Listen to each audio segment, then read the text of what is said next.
Hello, everybody. I'm Jim Rosener, and the context in which any transactions is judged is really the exercise of fiduciary duties. And while I'm sure most of you know and are familiar with it, just to review, the core fiduciary duties of director are the duty of care and the duty of loyalty. Duty of care being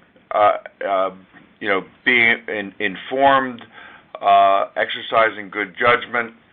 Duty of loyalty is looking out for all of the shareholders, not just yourself.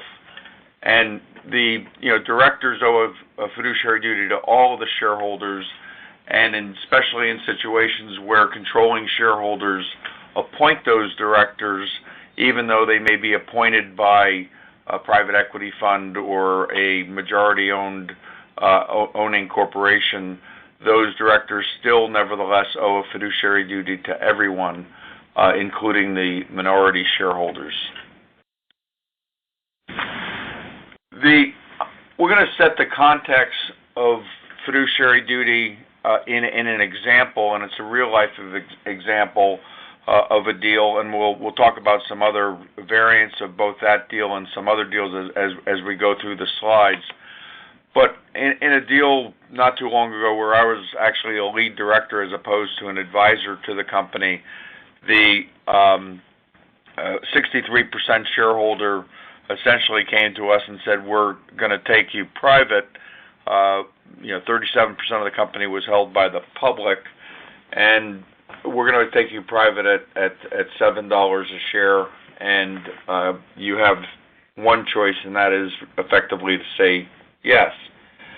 We said that, well, that wasn't a good idea, and we're going to engage counsel, and we're going to engage an investment bank to help us. We're going to go through a process that is reasonably rigorous to make sure that, that when we do get sued, because inevitably these, as Eva said, 93-94% of these transactions will end up in litigation. We at least have a defensible record. So we did. And we said that what we really needed was a transaction that had an $8 plus price. I think I said that we needed a price with an 8 in front of it rather than a 7, and that anything that was going to be done was going to require a majority of a minority of the shareholders other than the majority shareholder, and we're going to need to get a fairness opinion from our financial advisors that's satisfactory to us for us to make a favorable recommendation. And we said at some level we may not need a majority of a minority, but within the trading range where we were, that was going to be imposed as a condition of that recommendation. Ultimately, what happened is we got a price of $8.75. We got the deal transacted at that level, and never a lawsuit was filed. So it was one of the 7% or 6% of the transactions that don't get sued, even though it was well in excess of $100 million. And why was that? And it was that because the initial transaction was announced at $7.05 a share, and we announced that we were forming a special committee, and the special committee was indeed independent. We didn't have, people who were essentially,